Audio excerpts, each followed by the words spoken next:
صلی اللہ علی محمد صلی اللہ علیہ وسلم۔ اعوذ باللہ من الشیطان الرجیم، بسم اللہ الرحمن الرحیم۔ ألم تر أن الله يسبح له من في السماوات والأرض والطير صافات كل قد علم صلاته وتسبيحه والله عليم بما يفعلون وَلِلَّهِ مُلْكُ السَّمَاوَاتِ وَالْأَرْضِ وَإِلَى اللَّهِ الْمَصِيرُ أَلَمْ تَرَ أَنَّ اللَّهَ يُزْجِي سَحَابًا ثُمَّ يُؤَلِّفُ بَيْنَهُ ثُمَّ يَجْعَلُهُ رُكَامًا فَتَرَى الْوَدْقَ يَخْرُجُ مِنْ خِلَالِهِ وَيُنَزِّلُ مِنَ السَّمَاءِ مِن جِبَالٍ فِيهَا مِن بَرَدٍ فَيُصِيبُ بِهِ مَن يَشَاءُ وَيَصْرِفُهُ عَن مَّن يَشَاءُ يَكَادُ سَنَا بَرْقِهِ يَذْهَبُ بِالْأَبْصَارِ يقلب الله الليل والنهار إن في ذلك لعبرة لأولي الأبصار صدق الله العظیم۔ سورہ نور کی ان نورانی آیات میں اس سے پہلے ہم نے نور ہدایت اور ظلمت کفر و ضلالت کا بیان پڑھا کہ ہدایت کا نور کیسا ہوتا ہے، وہ کہاں ملتا ہے، کس کو ملتا ہے، کس طرح ملتا ہے، ہدایت کے نور والے لوگ کیسے ہوتے ہیں، اور جو لوگ اس نور ہدایت سے محروم ہوتے ہیں اور کفر و ضلالت کے اندھیروں میں بھٹکتے ہیں، ایسے لوگوں کے اعمال کی مثال کیسی ہے، وہ بھی اللہ تعالیٰ نے صاف الفاظ میں بیان فرمایا۔ اب آج کی جو آیتیں ہیں، ان آیات میں اللہ تبارک و تعالی نور ہدایت تک پہنچنے کے لیے اپنی قدرت کے کچھ دلائل بیان فرما رہے ہیں کہ جو لوگ ابھی تک اس نور ہدایت تک نہیں پہنچ پائے، وہ لوگ بھی ذرا اپنی عقل کو استعمال کریں، اپنی نگاہیں اٹھائیں، غور و فکر کریں تو بہت آسانی سے وہ نور ہدایت تک پہنچ سکتے ہیں۔ گویا کہ انسانوں کو اللہ تبارک و تعالی نے ان آیات میں ایمان کی دعوت دی، اور قرآن مجید کا ایمان کی دعوت دینے کا انداز عام طور پر یہ ہے کہ اللہ تعالیٰ اپنی قدرت کی نشانیاں بیان فرماتے ہیں، اپنی معرفت کرواتے ہیں، اپنی پہچان کرواتے ہیں کہ ذرا پہچانو اپنے خالق و مالک کو، جو پوری کائنات کا خالق و مالک ہے اور اس کی اتنی بہترین کاریگری ہے، اس کی صفت خلق ایسی ہے۔ اللہ تعالیٰ ان اپنی قدرت کی نشانیوں میں غور و فکر کرنے کی بار بار قرآن مجید میں تعلیم دیتے ہیں کہ انسان جہاں نظر اٹھائے، اوپر دیکھے تو آسمان، نیچے دیکھے تو زمین، سامنے دیکھے تو پہاڑ، اور مختلف اللہ تعالیٰ کی مخلوقات ہر جگہ موجود ہے، اگر کسی ایک مخلوق میں بھی غور کر لیں تو وہ ہدایت تک پہنچ سکتا ہے۔ تو نور ہدایت تک پہنچنے کے لیے اللہ تبارک و تعالیٰ نے اپنی قدرت کی نشانیاں بیان فرمائی ہے۔ اللہ ان نشانیوں کو سمجھنے کی ہمیں توفیق عطا فرمائے، اور ہمارے دلوں کی آنکھوں کو اللہ تعالیٰ کھول دیں کہ ہم ہر چیز میں اللہ کی قدرت کی نشانیاں دیکھیں اور اس کے ذریعے سے اللہ کی توحید تک پہنچے، ایک اللہ کو ماننے تک ہم پہنچ جائے۔ فرمایا الم ترا، الم ترا، یہ ایک انداز ہے قرآن مجید کا، جگہ جگہ اس طرح کی آیتیں قرآن مجید میں آتی ہے، اور عام سے عام مسلمان بھی قرآن کی پچھلی چھوٹی صورتوں کو یاد رکھتا ہے۔ وہاں بھی ایک صورت ہے الم ترا، کیف فعل ربک باصحاب الفیل، اور بھی قرآن مجید میں کئی جگہوں پر الم ترى یہ لفظ آتا ہے۔ الم ترى کے معنی کیا ہے؟ کیا تو نے دیکھا نہیں؟ کیا تو نے دیکھا نہیں؟ اور کبھی اس کا ترجمہ کرتے کیا تمہیں یہ بات بھی نہیں معلوم؟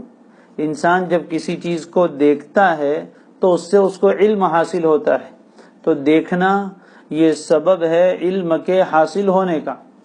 تو دیکھنا کہو یا جاننا کہو ایک ہی بات ہے، ایک ہے سبب، دیکھنا ایک سبب ہے اور علم حاصل ہونا یہ اس کا نتیجہ ہے۔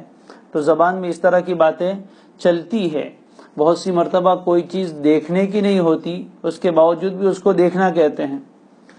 اور دیکھنا ایک تو آنکھوں سے ہوتا ہے اور ایک دل سے ہوتا ہے۔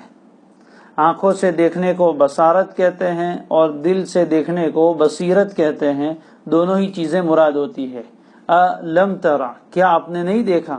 یہ کوئی سوال کرنا مقصود نہیں ہے، بلکہ یقینی بات کہ معلوم ہی ہے آپ کو، یا یہ کہ تعجب ہے کہ کیا تجھے اتنی بات بھی نہیں معلوم؟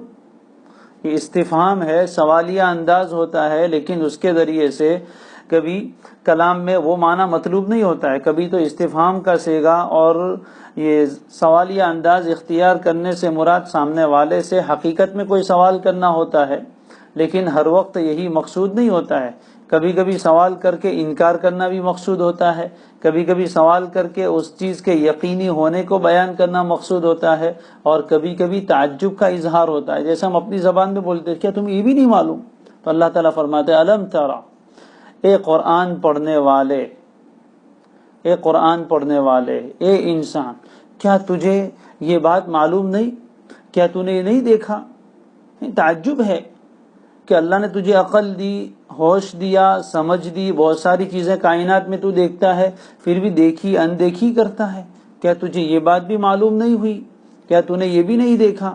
ان اللہ یسبح لہ من فی السماوات والارض، کہ اللہ ایسا ہے کہ اس کی پاکی بیان کرتی ہے وہ تمام مخلوق جو آسمانوں میں ہے اور وہ تمام مخلوق جو زمین میں ہے، والطیر، اور پرندے بھی، صافات، اس حال میں کہ وہ اپنے پروں کو پھیلائے ہوئے ہوتے ہیں۔ کیا تجھے یہ بات بھی معلوم نہیں؟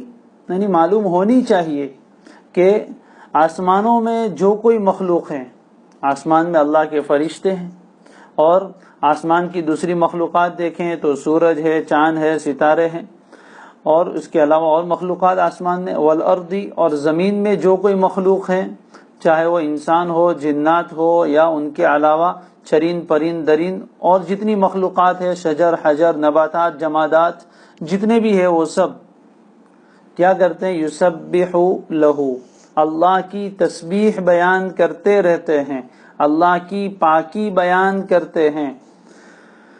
والطیر صافات، اور آسمان و زمین کے بیچ میں اڑنے والی ایک مخلوق ہے پرندے۔ الطیر کا لفظ واحد کے لیے بھی آتا ہے، جمع کے لیے بھی آتا ہے، اس میں جمع ہے۔ الطیر یعنی پرندے، پرندے بھی اللہ کی تسبیح بیان کرتے ہیں۔ خاص طور پر ایک حالت ان کی ہوتی ہے کہ جس وقت وہ اپنے پروں کو پھیلا کر ہوا میں اڑتے ہیں۔ تو یہ پرندے ایسی مخلوق ہے جو آسمان و زمین کے درمیان فضا میں ادھر ہوتے ہیں، اور وہاں بھی اللہ کی تسبیح بیان کرتے ہیں۔ تو کیا تجھے یہ بات معلوم نہیں؟ تسبیح کا معنی ہے اللہ تعالیٰ کو ہر عیب سے پاک بتانا، اللہ کی پاکی بیان کرنا کہ اللہ پاک ہے۔ کس سے پاک ہے؟ ہر عیب سے پاک ہے، ہر عاجزی سے پاک ہے، ہر شریک سے پاک ہے۔ تو کائنات میں جتنی چیزیں ہیں، آسمان و زمین بول کر مراد لیا جاتا ہے کائنات کو، اس لیے کہ انسان کی نظر اوپر جب اٹھتی ہے تو آسمان کے علاوہ اس کو کچھ نظر نہیں آتا، اور نیچے زمین کے علاوہ کچھ نظر نہیں آتا، تو اس کی معلومات اسی حد تک محدود ہے، اس لیے آسمان و زمین بول کر پوری کائنات مراد لی جاتی ہے۔ تو آسمانوں میں جو مخلوق ہیں وہ بھی، زمین میں جو مخلوق ہے وہ بھی، یعنی کائنات کی تمام چیزیں، چاہے وہ جاندار ہوں یا بے جان ہوں، وہ سب کی سب چیزیں اللہ کی تسبیح اور پاکی بیان کرتی ہیں۔ قرآن مجید کی ایک آیت دوسری آیت کی وضاحت کرتی ہے، صرف ایک جگہ دیکھنے سے کوئی بات سمجھ میں نہیں آتی۔